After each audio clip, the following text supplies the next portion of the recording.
All right, welcome into Sports Around the Bar, your weekly sports talk show. As always, I'm Jake, your bartender, and I'm joined on center stool by Drew here. And Drew, bunch of wild news. I wasn't expecting it this morning to see Joe Flacco on the move to a different team. Did it surprise you at all? It surprised me with what the Broncos decided to do for their future at quarterback. I really honestly thought they would draft somebody and keep Case Keenum, but now it looks like completely the opposite. They are going full-blown veteran, and they might draft someone later in the round. I highly doubt they drafted anyone in the first round, but I think it completely improves the Broncos' status of, their win and loss total. Do I think that makes them a playoff team? No, but I do think it helps them be a better team. I'm kind of on the same boat with you. I think that's another game or two they're probably going to win over Case Keenum, but I still got concerns. I mean, when I look at this Joe Flacco trade, let's talk about the Denver team that he's actually arriving at. I mean, part of the success he had, especially after the Super Bowl, was when he had just a killer offensive line, a killer run game. Well, he's not going to have the offensive line here. The run game, even though it had some success with Philip Lindsay last year, is still not as stout as the Baltimore Ravens were.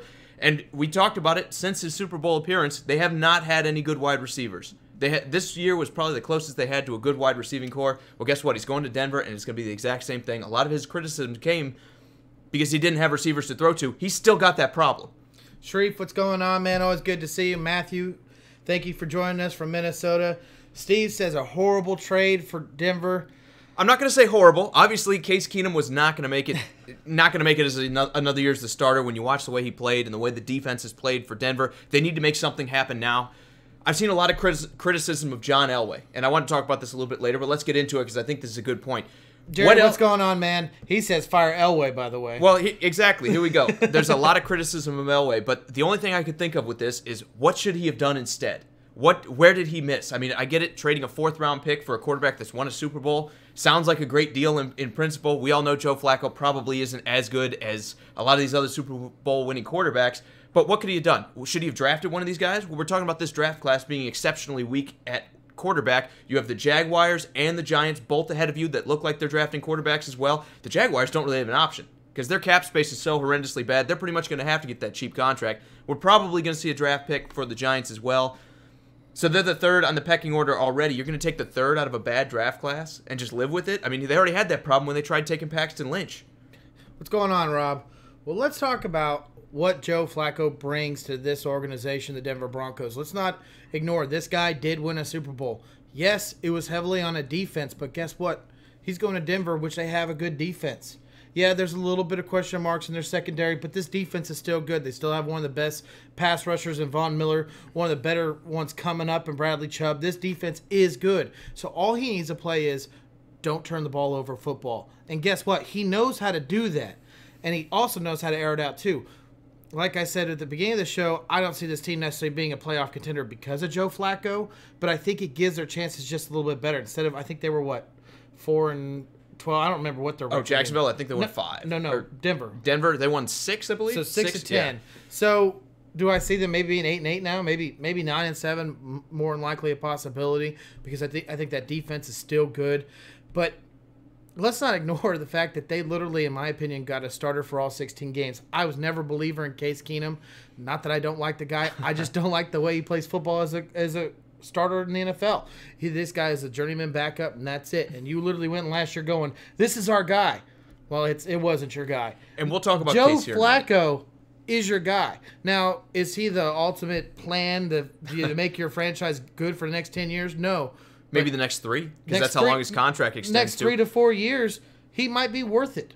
And just going back to what Steve said, he said Jacksonville would have made more sense. Well, here's the problem with Jacksonville. They're already $35 million over the cap, and Joe Flacco, even after the trade, is going to cost the Broncos about $18.5 million, which sounds like a lot of money until you realize that's the 19th highest paid quarterback. So you're getting a pretty value deal if you're the Denver Broncos, at least for this year. It's going to jump to 20, just over 20 next year, and then after that's 24.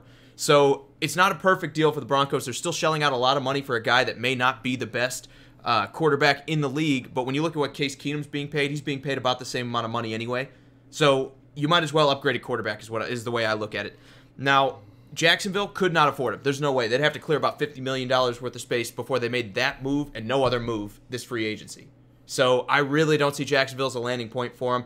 I think Jacksonville is pretty much shoehorned into, because of the way they've spent drafting a quarterback this draft. They pretty much have to go all out for Kyler Murray. or Dwayne Haskins or maybe Drew Lock. But beyond that, I don't see them signing anyone really. They're so hard up against cap, they're in trouble. Yeah, there's no doubt about it. This is a surprise move, in my opinion, with the Broncos. I literally honestly thought they'd go a rookie. But, hey, this is what John Elway did. Like, as Shree said, Elway loves to go after those vets. So, well, he didn't with Tebow. I think he was there for Tebow. He didn't with Paxton Lynch. I know he was there for Paxton Lynch. So they've tried drafting these guys towards the end of the first round and behind other teams that have needed quarterbacks, and they've come up way short. I mean, let's face it, Tebow had that one good season where they went to the playoffs and they beat the Steelers on that miracle Demaryius Thomas play, but even that game was like 13-7. That was all the defense again. But he also brought in Peyton Manning. He also brought in Case Keenum, and that's now been brought his in Joe Flacco. That's been his biggest success. There are veterans in that. Oh, I'm not saying I'm not saying that, but I'm not going to sit there and say he's only brought in veterans. He's tried everything under the sun to get his next quarterback, and really the only massive success he's had is convincing Peyton Manning to go to Denver. And I've seen people criticize him for that. But again, it comes down to what choices do you have? What move out there could you tell me that he could have made that would have made things better? Michael, we're talking about it right now. He said, what do you all think about Joe going to Denver? Do you think it's a good move? I think it's an adequate move by Denver. I think it's a good move. Yeah, I think it's a good move by Baltimore shedding the cap and not having to cut him. I mean, they save a good chunk of money. I think they save about $10 million in cap space having traded him rather than cut him. So it's a pretty good move, I think, for the Baltimore Ravens. I think they're the winners of this deal. I don't like selling out for Lamar Jackson, but if you're going to do that and he's going to be the starter, you might as well trade this guy, get that 4th-round pick, and save some money rather than just straight out cutting him. Rob, the coach for the Broncos is Vic Fangino. He's the defensive coordinator coming out of Chicago. Just to answer that question real quick. And Jerry, you're right. There isn't much to choose from at QB. That's always the biggest issue when it comes to replacing your quarterback. Because usually there's nothing out there in free agency. So he saw his chance. We've still got Nick Foles technically under contract and who might also wind up franchise. So he may not hit free agency this year. He got the best available guy that he knew he could get right now, and he pulled the trigger. Sorry, Sharif was no part of Tim Tebow, by the way. Okay, so Tim Tebow was before him, but I'm sure moving in there after the Tebow era, he sat there and said, we're going to try to draft our guy. They tried to get Paxton Lynch, and we all know how well that went. They had Brock Osweiler at a point, too, where they're like, this is the guy that's going to ascend. He's going to be our young quarterback. We're going to have him forever. If you notice, Brock Osweiler, he's backing up Ryan Tannehill in Miami, and he's barely hanging on to that. So when you look at it, you look at his stature, 6'7", big, tall guy, hangs in the pocket long. You think, okay, this guy might have the tangibles, but he just did not. But we won't get into him. Let's not talk about him because he's old news.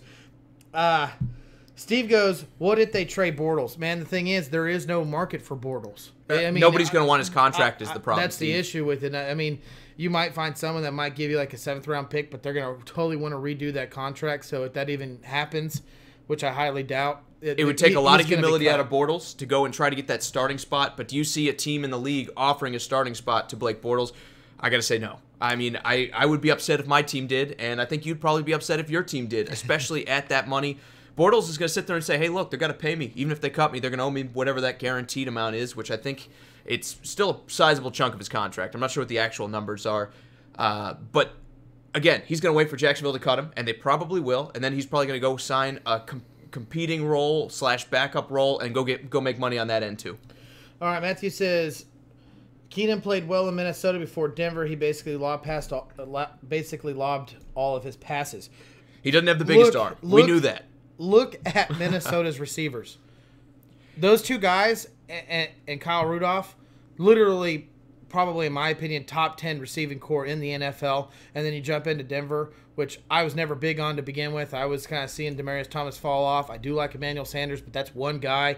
You're talking top 10 receiving core to, honestly, in my opinion, bottom 5. Bottom 10, I'd say. Yeah, I mean, they're pretty bad. No, I agree with you on that. And the other thing with Case Keenum, though, is, again, I don't think it was a totally fair shake for that sake. I think he's a guy that if you put a lot of weapons around him, he can have some success. He showed that in Minnesota. The problem is the Broncos line isn't that good. They're somewhere around average to subpar. And then you go and throw a couple new rookie running backs in there, Emmanuel Sanders getting hurt, Cortland Sutton being your best receiver out there for the last 5 weeks of the season. It's not a good look. I don't think Case Keenum was really put into a scenario where he could succeed, and we're going to talk about him in just a second, what we think he's going to be able to do after this. Bees asked that question. He goes, what happens to Keenum now? All right, let's talk about it. Honestly, I think obviously with what he's paid, they owe him about, let me look at this, about $21 million, I believe, if they keep him in Denver. So you're not going to pay Joe Flacco 18 and Case Keenum 20. You can't pay $40 million to your quarterbacks. Your team isn't good enough for that. They're going to cut him. Unequivocally, I think he's going to get cut. I know they're talking about they're going to try to shop him. They're going to try to trade him.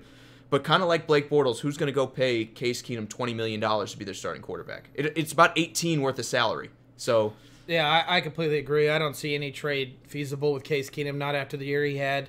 If it was, last year and he put up those kind of numbers, then absolutely someone would probably trade for him. So he's going to be cut. And to be honest with you, in my opinion, I think he's going to find himself in a backup role in Minnesota. That's where I see he had his most I don't know. They like criticizing him up there, too. It doesn't matter. He had his best luck up there. He knows that system. He'll go in there and take a backup role behind Kirk Cousins. I think that's exactly where he'll land. I could be completely wrong. He might find himself down in like Miami or Jacksonville or Tennessee, but I don't really see that. I honestly think he's going to go back to where he did his best work at, and that's going to be in Minnesota. And I think he's going to be willing to take a backup role because that's probably all he's going to find out there. And I do believe that he's going to find a pretty decent backup role. I don't know if necessarily he's going to be the highest paid backup, but I think he's going to be a top 5 paid backup. I think somebody that's going to he's going to want a Nick Foles role. He's going to look at it. He's going to say, if something happens to the starter, can I come in and maybe win a Super Bowl with this team? I think maybe it's Drew Brees. I don't think that's a great idea because they have Taysom Hill still. But with Teddy Bridgewater moving on, maybe they try to add him there and you keep using Hill as that athlete that's been moving around. Maybe it's a team like Carolina with Cam Newton being banged up, that he's that sure thing that they know at the very least we're getting an NFL caliber player if we put him in there, because a lot of their backups were not NFL caliber players. He's going to get paid. I still believe that he's going to get about $10 million a year, I think, to be somebody's backup. Matthew, great minds think alike, man. I didn't see your comment if you said that. We got a couple more comments here to catch up with, man. So Steve wants to know, could a Denver made a trade, Cleveland offer for Taylor? Just curious. Do you think they would have traded for Taylor? I don't know. Tyrod Taylor. Oh, do I think they could have traded for Tyrod Taylor? Yes. Do I think they wanted to trade for Tyrod Taylor? No, I think they're going to be more interested in a pocket passer that can hand the ball off. I mean, Joe Flacco's already shown this year, if you can throw the ball a little bit and put a couple receivers out there and get a run game, he can put decent product on the field. We saw a motivated Joe Flacco this year, and part of it's because the rest of that offense finally took a half step forward. The question is, can the Broncos finally fill out this offensive roster to really scare teams on offense? And I don't know that that's going to happen in one offseason. And then my next one here is Sharif says Colts should trade Brissett while get good value out of him. But where is the tape to get a good value? Have we kind of forgotten about Jacoby Brissett? I mean, I think he did pretty well with the weapons they put around him. Obviously, it's still a huge gap between him and Andrew Luck, but we saw him with that terrible Indianapolis line. We saw him with only T.Y. Hilton, who was not very effective with Brissett anyway. My question is, you're talking about trading to get a good value. Where is the tape on Brissett that gives you good value? We're just talking about Joe Flacco, an MVP, Super Bowl winning quarterback, got a 4th-round pick for trading for him, who still has a few years left on him that's going to be, it could be decent quality quarterbacking in the NFL. Brissett's never done that. I mean, he is not. You could say he did well, but where do you get the good value out of him? And that's where my question is. Part of the value comes in at age, and another big part of that value comes in at the money. Obviously, Joe Flacco, he's 34 years old. He's going to be coming up this year, and they owe him almost $20 million. You're not paying that to Brissett, and I think Brissett's like 27, 26. So you're getting extra years if you do decide that he's your guy. But if you're the Colts, why trade him? I mean, you need a backup. What happens if something happens to Andrew Luck? You're building that offensive line. You're building the defense. You're building the running game. You're, again, looking for that Nick Foles scenario where you're trying to insulate yourself a little bit if something happens to your starter and maybe you can make a run. So I don't really see them giving up Brissett. I don't think it's necessarily the right move for Indianapolis because if you move him out, who's playing your backup? I agree. I don't think there's any value in trading him. Sharif said he's young and he's decent. Man, I'm not lying. I'm not I think saying they that. could get a pick for him. I think they could get a fifth round or a 6th-round pick for him. But the reason they went for him is because they were hurting so bad in quarterback. They just know that, okay, Belichick has him. He's got to be a decent player somewhere along the line. Let's go ahead and trade him. And they brought him in there.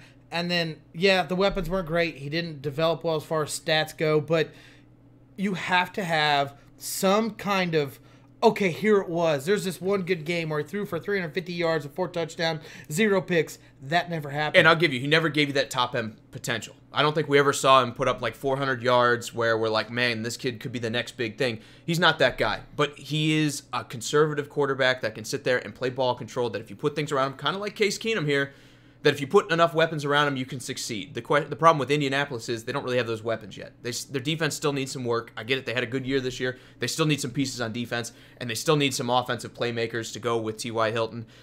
I just don't think there's really any reason for them to give up Jacoby Brissett when they already have a bunch of money, and they already have a bunch of draft picks. Does one more fifth-round pick really make this offseason for you? I wouldn't give up the good backup quarterback for that.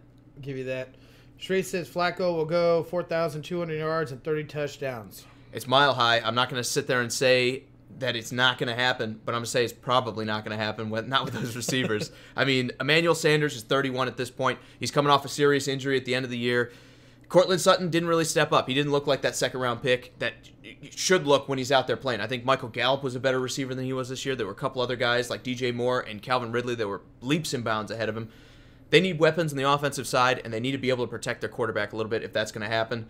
They lack tight ends, and they obviously love to run the ball exclusively with those two backs. So as far as his throwing time, it's going to be down a little bit. They may not ask him to throw for 4,000 yards. If you get 3,500 and you have a solid running game and a great defense, that might be all you need to actually challenge some of these other teams in the AFC West. Bees is completely against it. He's saying Flacco is over the hill. He sounds like you when you talk about Joe Flacco. I don't like Joe Flacco, but this year kind of changed my mind just a little bit on him. I was in the same agreement with him. He looks like one of those players like Jay Cutler that once he gets paid and once he gets comfortable, he's not a very good player. Well, he just got shipped out. And this year when they drafted Lamar Jackson and he had that guy playing behind him, he played some of his best ball since they won that Super Bowl. And I got to say this. I think motivated Joe Flacco is a mid-tier starter. I think unmotivated Joe Flacco is sitting somewhere around 28 to 32 in my NFL power rankings for quarterbacks. So it just depends on what guy you get. He's still got 3 years left in this contract, but there's no guarantee that Denver isn't going to sit there and move on and draft a new guy. I think Joe Flacco is finally going to show a little bit of that, that hustle that we've been missing since they won the Super Bowl. I'll give you that. So I don't think it's the greatest move ever for Denver, but so let's do final thoughts. Let's do final thoughts on this trade.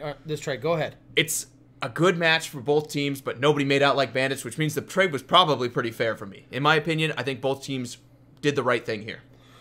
I think both teams win in this trade. I think that the Ravens no longer have a quarterback controversy. They know who their starter is, regardless if it's right or wrong. They're going forward with this guy. As far as the Broncos go, I did not like the Case Keenum hire. It was a hire. I did not like it. I was never for it. You could go back to all the episodes. I always talked about it. This, in my opinion, is an upgrade, but it's not a significant upgrade. We're talking 2 to 3 wins only if that's the case. And I don't think it's because of him. I think it's because he won't turn the ball over like Case Keenum did later on when times got tough. So I think both teams win, but I don't see a significant change in any direction for both these teams. And just real quick, because I can't go an episode without talking about him. B says Keenum to the Titans would be clutch. I don't know. I mean, I talk about not being ready. The Titans' offensive line was pretty soft this year. Our wide receivers could use some help if you listen to Drew. Why would it be clutch? I just think it'd be better than Marcus. I'll buy that. I think it'd be better than Marcus. That one, but... And if we get him as a number 2, I think that'd be fantastic. But I'm not going to sit there and say signing Case Keenum and getting rid of Marcus Mariota is going to solve all our problems. You want him as your starter? Oh, I don't know about that. Moving on, Drew, why don't we go back and reflect a little bit? Talk about this NFL draft from last year. Everybody's caught up in all the hype for this year, but why don't we look and see how these teams did last year in their draft? Because all the hype on a lot of these guys is over. Some of these guys that we didn't see coming have come out of the woodwork. Why don't we start with the NFC East? We always start AFC East. Why don't we start NFC this time? Show them a little bit of love. Let's do it. Well, let's go alphabetical order. Let's do Cowboys. All right, Drew, why don't we talk about the Cowboys draft? And it starts with Leighton Vander Esch, their first-round pick, number 19 overall. Honestly, we had him a little bit lower. I had him going at 24. You had him going at 29 in our mock draft last year. What do you think about this guy, and how great of a draft pick was this? Rob, thank you. I'm glad you're here to join the show, man. You ever find yourself in Nashville, maybe we could talk about you getting on the show. When I look at Leighton Vander Esch, I absolutely thought he was a first-round talent. I love the way this guy played up in Boise State. He seemed like he would be a great support anywhere he went. I did not see this, though. I did not see 140 tackles. I did not see these 2 interceptions that turned games around. I did not see this guy making himself a legitimate reason to fear the middle of that field that the Cowboys put out there. This guy was a great pick and a great value at number 19, because when you get a guy like this who didn't start all 16 games because he's sharing time with Sean Lee And it was the Sean Lee injury that kind of paved the way for this. They knew from years past that Sean Lee was going to miss some time, and bringing this guy in. You can't get this value. Exactly. I mean, this is a great pickup for them. And you're absolutely right. He only started 11 games, but he was still third in the NFL in tackles. He was a Pro Bowler when Luke Kuechly, he was an alternate, but he still took Luke Kuechly's spot in the Pro Bowl.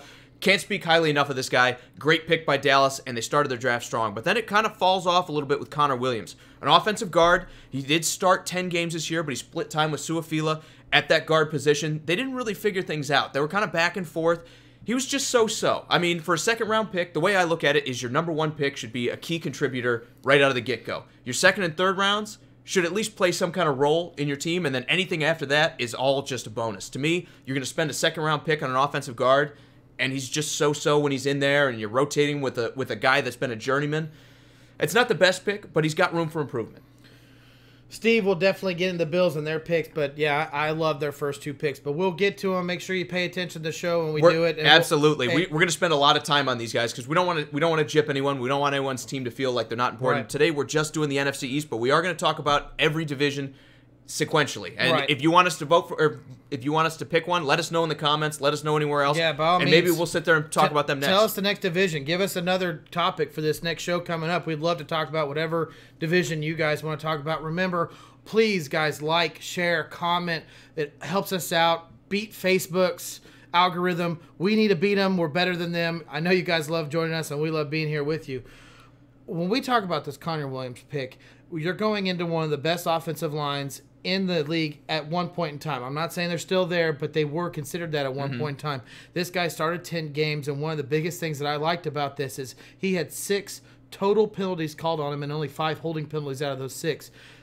When you can get a guy that can contribute as a young rookie and doesn't cause your team to go backwards, this is a value pick. Now, is this guy a starter? Maybe not, but is he always going to be the guy that comes in, calls himself ineligible, and gets on the field? Maybe. That's where you get him, so he's becoming a part of this offensive line in this group of guys. I like this pick. Is it where you want him to be exactly? No, but I don't have anything issue with him. I'm a little bit higher than you are on this one. Another great pick they had in the third round, pick 81, was Michael Gallup, a wide receiver that started 8 games this year for the Cowboys. He was active for all 16. He looked pretty good at times. I mean, even before they traded for Amari Cooper, he looked pretty solid. He was more of a role player. I think he only had about 500 yards receiving. But next year, there's a pretty good chance that he winds up being the number 2 wide receiver in Dallas. From a starting standpoint, he can play outside. He's a great value pick in the third round, especially in a draft where we had a lot of other guys that were put way ahead of him on the draft. I like this pick a lot. Ty, what's going on, man? Glad you could join us. He said Antonio Brown's the Colts. We'll stick too much on it because we got a lot of content to go over. But Antonio Brown has a few teams that could be going after him. The problem is the Steelers get to pick, and I don't think they're going to send him to the Colts for this reason and this reason alone. Unless the Colts give them more than anyone else by a wide margin, they're going to try to send him out of the AFC because they still think of themselves as a playoff caliber team. They still think of themselves as a Super Bowl caliber team. And if you trade him to an AFC team, that means you got to get through those guys to go to the Super Bowl. Especially a team that just went to the playoffs, too. Exactly. If they're going to trade him to someone like that, it's going to be someone on the NFC side, or it's going to be someone who's not very good in the AFC. So when we talk about the Michael Gallup, the 81st pick overall, third round, this guy came out of Colorado State. When we talked about him, we said this guy's got big shoes to fill. He's got to come in and be a contributor right away. And without Cooper there, he wasn't. And we talked about how Gallup all year long, about how Gallup needs to step up, how Gallup needs to be better. Now, that's asking a lot out of a rookie wide receiver. It really is. Absolutely. I mean, you're talking about 33 receptions, 507 yards, 2 touchdowns. As a third-round wide receiver, that's not bad. But he needed to do more, and he didn't do it. And I'm not knocking on him. I'm not saying he doesn't have the talent. I'm not saying he can't get there. But that is a problem because he had all that pressure on him, and he wasn't performing. Now, can he throw it a little bit on Dak Prescott? Yes, absolutely, I can. I don't like Dak Prescott's arm. His accuracy is definitely a question mark. But you need more out of a guy when you demand more out of him, and when he doesn't perform, there is question marks around it. I understand it, but still, Drew, we're only talking 8 starts. He was buried on the depth chart at first. He didn't get that chance right out of the gate. I think 500 yards for a rookie is still a pretty decent season. And like I said, I think there's a very good likelihood that the Cowboys don't do anything in free agency, and we see them move Gallup over to the number 2 spot, and we see him start, and then this will be the prove-it year. So for a third-round pick 81 coming off the board, Drew, I think they did pretty well with Michael Gallup. Just going on real quick, Dorrance Armstrong, another great pick by them. We're not going to go through all of these, but just out of their later round picks, they took Dalton Schultz, who may be their starting tight end next year, or at least will have a chance to compete. They may sign a veteran as well. He didn't have a great year, but he was still a role player in a team right out of the gate. And when you have a 4th round pick like that, that speaks to your drafting prowess. Usually 4th round guys don't come in and make that much of an impact. I get it, he didn't have a great year, but he saw some field time and maybe can improve. Right. So let's give our overall grade to the Cowboys draft of 2018. I'm going to give it an A-. I think they hit pretty well at the top end of the draft. I think Van Der Esch, being one of the best middle linebackers in the NFL, right out of the gate is a fantastic move. And I also think Connor Williams has room to grow. Michael Gallup is a good pick as well. And then they got Dorrance Armstrong, who's made an impact on the defensive line as well. I think they did pretty well. Their top end of the draft, which is really what you want to hit on, all hit pretty well for me. I give it a B+. You cannot replace a talent like Van Der Esch and picking him at number 19. I mean, if everyone would have known what he would have been top 3 in my opinion. I mean, this guy is definitely high on the charts as far as what middle linebackers are turning into in the NFL. And I love it. I love the way he played. Connor Williams seems like he's going to make himself a spot. I'm still out on Michael Gallup. I see a little bit of comments saying that I need to give this kid a break, but we'll see. Rob's got him as C+, but I also remember him saying the Cowboys were overrated a second ago. And Jerry has him as a B. I mean, I get what you guys are saying, but I think they hit on the top end of the draft, and they got a bunch of guys that didn't really get to play. You know, they drafted a wide receiver and a running back down at the bottom. They didn't really see the field too much. But that's okay. When you take 5th, 6th, 7th round picks, they're allowed to sit there and grow and develop. They don't need to make an instant impact. The guys that you're looking to make instant impact did for the Cowboys. That's why I graded them as high as I did. Yeah, Andrew Luck started right away when he went to Indy. He never sat behind anybody. He was a starter year 1. Absolutely. And Steve also has them as an A-. And Matthew says he thought he was a backup for Manning. No, actually, Nope. they jettisoned Manning and went with Curtis Painter for a year to tank for Luck. And it worked out pretty well because they've beaten the Titans 11 times in a row. Pretty much run the AFC South since he's been there. It's been pretty good times for Indianapolis. Let's just say that. All right, let's go on to the Eagles and their 2018 draft. And that's okay, Rob. As he says he calls it as he sees it. You don't have to agree with us. That's why we're here, because it's fun when we disagree. I'm going a little bit higher than C+, though. I think Van Der Esch by himself drags him out of that C range for me. It would have been a C if it would have. If everything else flopped and they got Van Der Esch, maybe it's a C+. Yeah. But that's okay. Like I said, agree to disagree. Let's talk Eagles next. All right, let's talk about Eagles. Their first pick came in the 2nd round, the 49th overall. They picked up Dallas Goedert from South Dakota State, tight end. Now, Drew, you loved this guy come draft time last time. He was Absolutely 27th on your him. draft board. And you still love him. I still love him because he, in my opinion, was a great receiving tight end. That's what all these tight ends are coming into. The question is, he went to the Eagles, who had a number 1 tight end. I don't dislike it. It's, you know, everyone looks at like when the Gronkowski and Hernandez was going on, the dual tight ends, and how great that was. But not everyone has Tom Brady behind center. They had Carson Wentz. And yes, Dallas comes from the same college that Carson Wentz does, but that doesn't always seem to work out going into the pros because there's so much talent around it. But Dallas, in my opinion, in the role that he had to take, because Zach Ertz went off. There's no doubt about it. He performed great, in my opinion. I totally agree with you. Who's the 4th receiving option for Philadelphia this year. And he's also been graded around the 9th or 10th best tight end in the NFL. Getting a rookie out of the 2nd round. I mean, tight end is one of those positions usually guys have to grow into. You don't see a lot of success the first couple of years. To get a guy that dominant at the tight end position already, with a guy like Ertz in front of him that's stealing a lot of your targets, I think it's fantastic. I think they have another elite level tight end on this Philadelphia team. I mean, if Zach Ertz isn't there and he's playing in a bubble where he's getting all these targets, we'd be talking about Dallas Goedert might be a rookie of the year. He's an excellent route runner. He's great at blocking. This guy literally mirrors Zach Ertz in everything. There's times where I questioned it every time where I was like, oh, that's Zach Ertz that caught it, because I had Zach Ertz on my fantasy team. And then no, I was just like, oh, you got to be kidding me. It's the other white tight end. But this guy with 33 receptions, 334 yards, and 4 touchdowns, even though his numbers are down, you got to think that's a second tight end.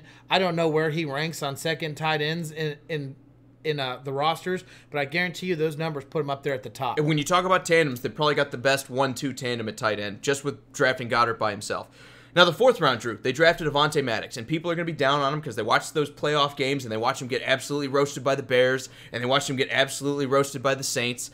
But then again, you look at the way he played in his 9 starts this season because of injury. He played pretty well. I mean, he only gave up like a 60 passer rating against. It was in like the 50s, like 59, 60, somewhere in that area. Absolutely fantastic for the 9 starts. Even on a low-graded pass defense like Philadelphia had, he was not the weakest link. And it's a 4th-round pick. Like I said before, outside the 3rd round, you really don't expect these guys to succeed too much or get too much playing time. And he did. He came in, he stepped up, he was a role player. And he was pretty good. I love this pick. I mean, I couldn't have told you before the draft that Avonte Maddox was going to be a star going forward in the NFL. But to get a role player out of this pick is fantastic for me. I'm going to pump the brakes on that star logo that you just put on. That's why I said he's not going to be a star. Don't misunderstand me. I'm not saying he's going to be Aqib Talib. I don't hate this guy. I don't hate this pick. But when your draft is literally 5 picks, you need value out of every pick that you get. And I think in the 4th round with the 125th pick out of Pitt, this corner was probably the best value you could have got. He got 2 interceptions, half a sack, 35 tackles. But you saw when the times got tough, he couldn't handle the pressure. And I think that's what hurts this draft class. The Eagles, one of their biggest things, minus their run game, was their secondary couldn't stop nobody. Now it's time for me to pump the brakes on you, okay? This is a rookie, and you're talking about this moment being too big for him. I mean, we're talking about the divisional round of the playoffs being too big of a moment for a guy that's a 4th-round pick. Yeah. It happens, Drew. Tom Brady was a 6th-round pick. Yeah, okay, I get that. But not everybody's Tom Brady, okay? To get this kind of production. Everybody, don't let him say, you guys are all Tom Brady's to me. To get that kind of production out of a 4th-round pick right out of the gate was pretty good. I get it. He got picked on a little bit. It's a learning experience. It's the first year for him. His future's bright for him. I'm just saying that. They're probably going to lose Ronald Darby at the end of this year, and we're going to see how he develops. So I'm not going to sit there and say it's a home run pick, but I still like the pick. For the 4th round, you couldn't do any better. Another great 4th-round pick, Josh Sweat, a defensive end. You know, he was in 9 games this year. Didn't start any of them because that defensive line is still one of the deepest in football. We've talked about it all season long. Yeah. He didn't get the chances, but he looked okay when he was out there. They've got some other guys that did not get the start. A couple question marks I have were guys like Matt Pryor and Jordan Mailata, offensive tackles, both. And when they've had injuries at that position, we didn't see those guys at all this year. So maybe those were kind of a swing and a miss. But beyond that, they got a couple of role players in free agency with Josh Adams and Trey Sullivan. Both kind of played 14 and 12 games there. They did okay signing undrafted free agents this year as well. Drew, Eagles draft, they didn't have a ton of picks at the top, but what do you give them for a letter grading here? As much as I love this Dallas Goedert pick, it question marked why the tight end was the most priority that you put on your first pick in your 2nd round. Like I said, when you have 5 picks, you need to make sure every pick is a value. Yes, this guy turned out to be great. Yeah, it's going to work out for you in the future, but why a tight end when you have Zach Ertz? But because he's so good, I give it a C+. I'm going to give it a flat B. And the reason I say that is because I feel like Goddard was a hit. And you take receivers wherever you can get them, even if it's at tight end, you find a way to make it work. Avonte Maddox was a hit at cornerback as well. Josh Sweat may be a good defensive end. We're talking about a 2nd, a 4th, and a 4th. That's pretty good production for me. I got to give them a B. They did pretty well. Also, really quick, going to the comments, Rob says a lot of receivers are overlooked and some stand out. You're absolutely right, man. Receiver is one of the hardest positions to find in the draft. Seems like a lot of first-round receivers bust out and a lot of bottom-end receivers rise to the top in the NFL, a la Antonio Brown and others. But you're absolutely right, man. It's one of the hardest positions to actually forecast who's going to be good and who isn't.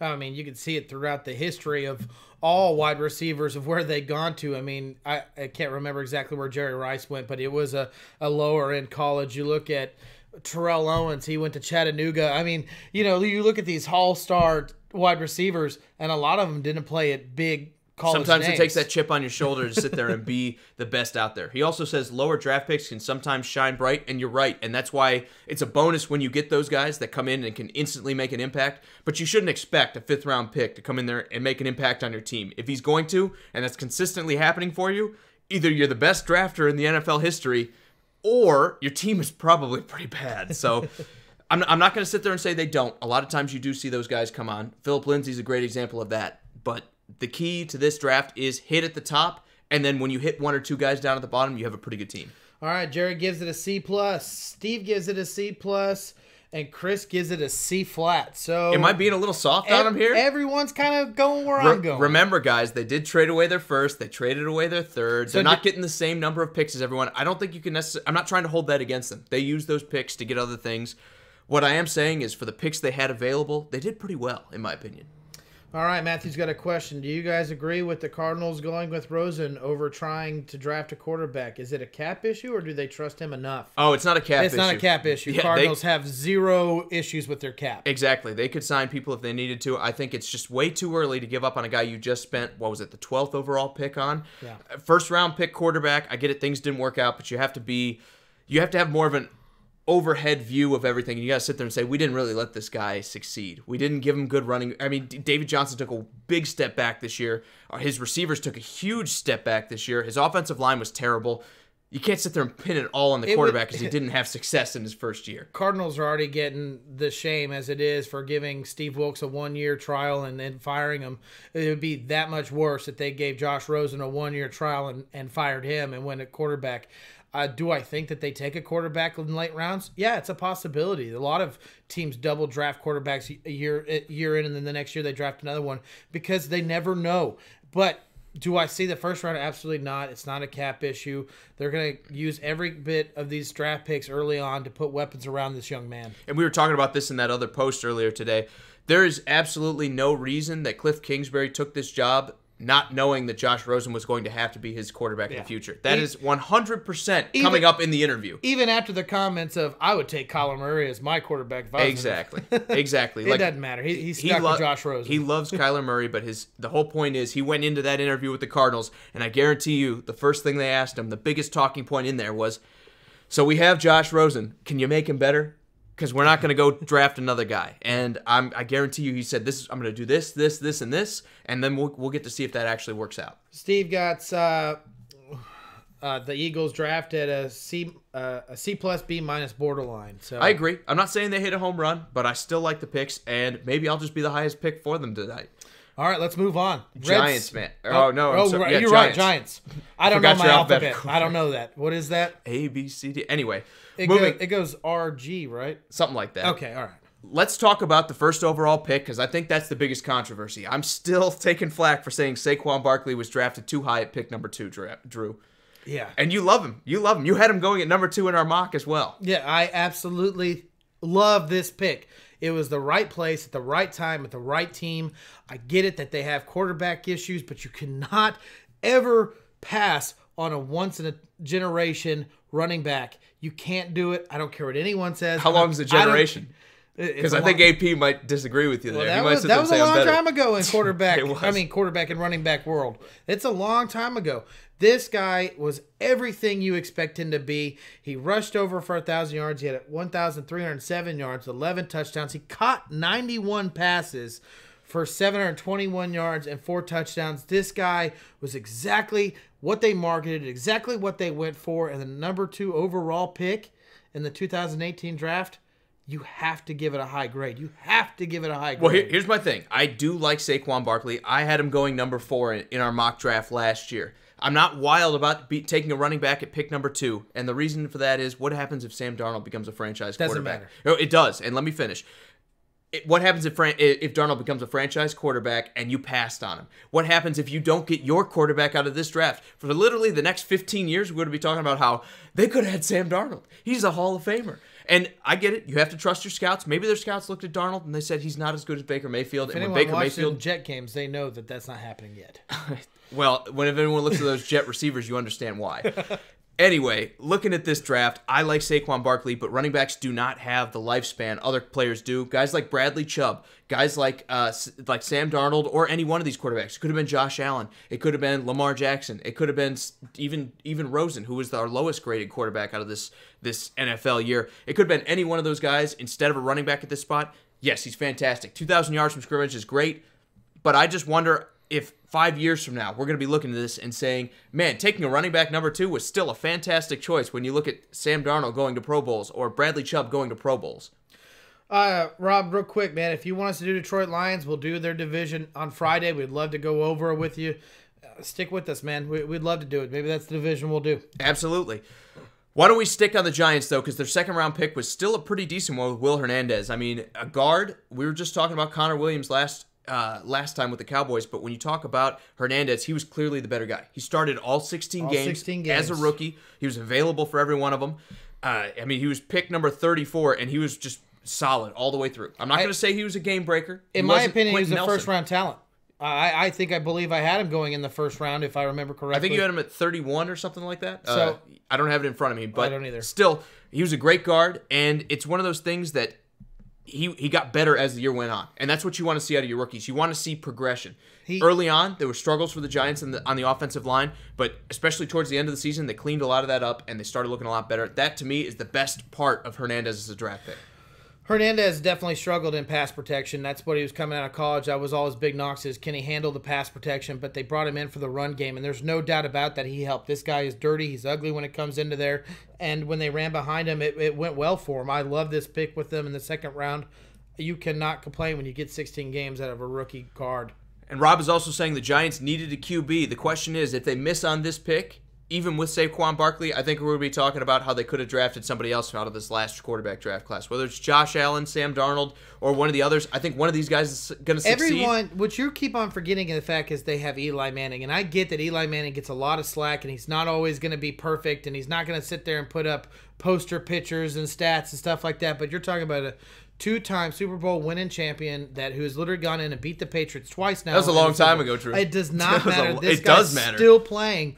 And when you look at the weapons around him, it was, you struggled. Odell Beckham Jr. is having an issue staying on the field, and you had a run game that you had to give the ball to Saquon Barkley. So when you sit there and say they need a quarterback, I don't think it was just yet. And yeah, you could sit there and go, well, Sam Darnold's going to be great, or Josh Rosen's going to be great.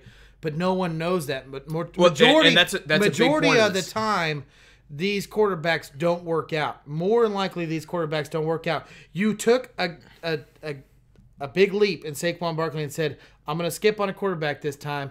I'm going to pick this once-in-a-generation running back. And guess what? It panned out. Really? Yes. Is that why they're picking sixth this year? Absolutely. It panned out.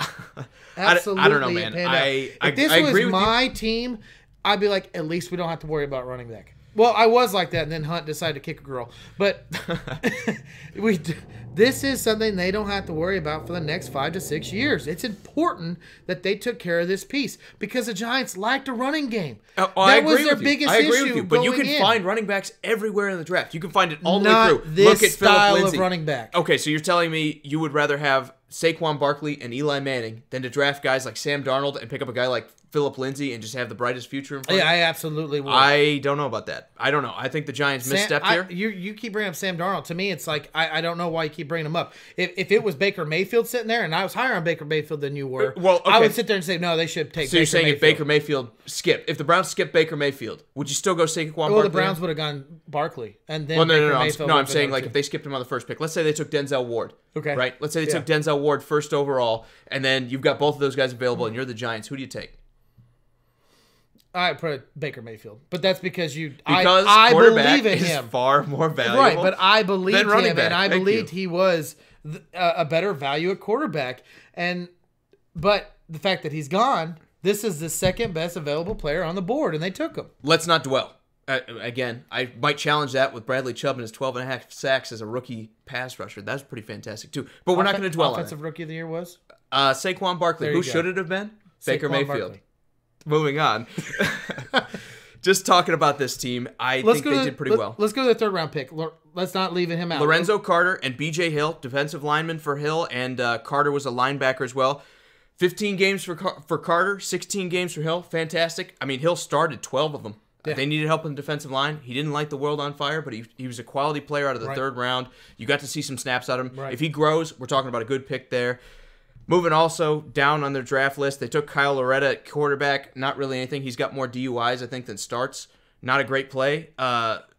They also have R.J. McIntosh, defensive tackle. Didn't really make any kind of impact. They really didn't have a lot of guys. They had Trey Davis and Sean Chandler that were free agents that walked on. No real contribution out of these guys. They're not huge contribution, but they played small roles on the team. So just going through it all, Drew, what kind of grade would you give a team like the Giants where they hit on the top end, but the bottom end was a little softer?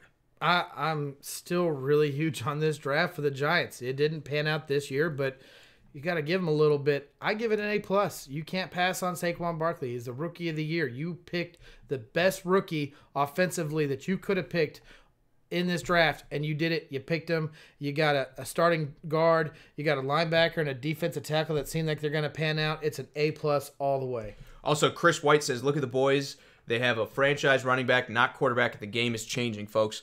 Well, let me ask you this, Chris. When was the last team to win a Super Bowl with just a franchise running back and not a franchise quarterback? I mean, there have been a few, but in recent years, especially with the rule changes, usually it leans toward quarterback. And I get it. Maybe you didn't like Darnold. Maybe their scouting department didn't like Darnold. Maybe they didn't like anyone else in the draft besides Baker Mayfield.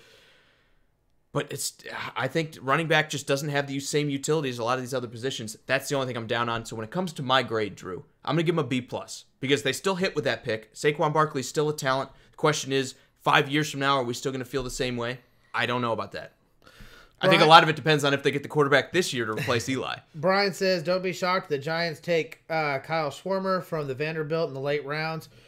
Dude, it's definitely a possibility. I don't doubt it one bit. Chris gives them an A.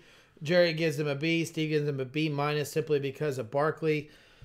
And Rob goes, no role in the NFL is too small. I completely agree, except maybe... Long snapper. No. I was going to say, you messed that up once or twice, and that could be a big difference. Ask Cody Parkey. I would say no role is too small, but you can live with an average guard, and I think you can live with average middle linebacker. I don't know.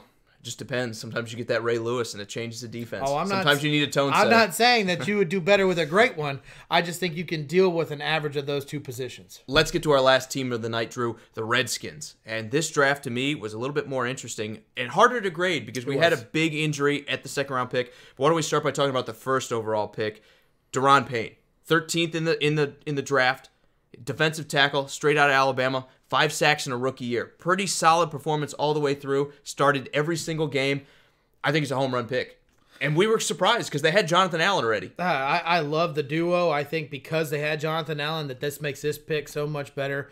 When you look at this guy, he had 56 tackles, 5 sacks for defensive tackle. When he shares with like Ryan Kerrigan and Jonathan Allen and that defense, which that defense was completely stout like me and you saw it was going to be, that's a great stat for a defensive tackle. Absolutely. Not everyone's going to put up Chris Jones numbers. No, I mean, not everyone needs to. I mean, sometimes all you got to do is eat all that space up. There's a reason the Redskins' defense was as dominant as it is, and it's because of those two big Alabama boys sitting right in the middle of the defensive line. Absolutely. Between Allen and Payne, they absolutely gobbled up offensive lines against them, and it kept them in games because their offense stalled out a lot. If they didn't play well on the defensive side of the ball, and again, it starts in the defensive line, right, we wouldn't be talking about the Redskins being a contender like we did. I mean, I love the pick. I thought it was absolutely fantastic. I was surprised when they did it, but when they did, I was like, this could be special. We had 2 highly graded, highly efficient defensive tackles. We got a lot of health out of both of them this year. If they stay healthy, this Redskins defense will probably be pretty good next year too. Yep. And then let's talk Darius Geis. Man, this was what made this grading this draft so hard. You know, the 59th pick overall. Running back at LSU, looked like he could be the next Leonard Fournette. You know, shared time with him. At times, outperformed Fournette. Especially when Fournette hung up the cleats. Geis came in and dominated for Exactly. LSU. Great player, but then again, he's hard to judge because he tore his ACL in preseason in like the first few snaps of the first game of preseason. So we don't know anything about this guy. Could you only imagine a young pair of legs behind that offensive line where Adrian Peterson tore off a few good runs? I mean, I'm not knocking Adrian Peterson. I mean, the guy's obviously a first ballot Hall of Famer, but think about a young pair of legs behind that offensive line. There was a reason those holes were there. It's because that offensive line. There's no doubt about it. That offensive line's a great running offensive line. Struggle a little bit on the passing game, but I agree. And Chris Thompson also, when he was injured, it would have been great to have a guy like Darius Geis to go with a 1-2 punch still instead of putting it all on AP's shoulders. Right. So it's tough for me to grade. I still like the pick. Drew, you loved it. I mean, you had Geis going at 13 in our mock draft. I did. Now, he did drop all the way to 59. I had him going at 32 at the tail end of the first round, but we both agreed this is probably a first-round talent guy that slipped into the second round. I love the pick for him, and I can't wait to see how he bounces back from this ACL injury. Now, it's possible he never develops into that full-time running back for them, but I still like the pick. After that, the draft kind of dies off. They took an offensive tackle, Jerron Christian, I can't talk, but they took him in the third round. He didn't really see the field too often. Of course, that offensive line that we talked about, it's a great offensive line. It kind of died off a little bit. Man, do you have any else? Well, I'm going to call that a bust. And here's the reason why. They had a bunch of injuries on the offensive line. They couldn't shift this guy into guard. He couldn't play tackle. He had 2 starts, or he had 2 games he appeared in this year and 0 starts. The guy was absolutely not ready. Maybe it's a developmental thing, but to me, that's kind of a swing and a miss for a 3rd-round pick. And then they have, guys like Troy Apke, 4th-round pick, didn't really make any appearances. They did do okay on the back end of the draft, drafting guys like Tim Settle, Sean Hamilton, Greg Stroman. They all kind of made some appearances. They were good, possible contributors to this team. They were coming in rotational guys. They were all pretty good in that respect. But they struck out on receiver again. Trey Quinn in the 7th round was not good enough. We all kind of knew going into the season they needed playmakers. They didn't really address it. That's why, for me, Drew, I got to give this draft a C+, because Daron Payne, absolutely fantastic. Darius Geis, we don't know, but could be pretty good. And then pretty much after that, you got a couple contributors, and everyone else is pretty much a strikeout. Like we said, it was really hard to grade this, and I love the Daron Payne. It was a great pickup. But as far as Darius Geis, I'm going to still go based on what I thought he was going to be coming into this draft, last year. I'm going to give him a B, because I think Geis can still be the guy they want him to be. I'm going to go C+. Again, it's hard to grade because they thought that about Samaje Perine. We got a lot of hate on not us, but the Redskins got a lot of hate. Chris says D, Steve says D+, Jerry says C. Man, you guys don't like the Daron Payne draft? I mean, that guy completely made that defensive line with Jonathan Allen one of the best defensive lines in the league. Especially because they were missing out on the edge rush. And what can Geis bring? Even though he didn't play last year, can he still bring what he brought to LSU? I mean, do you guys not believe in him at all?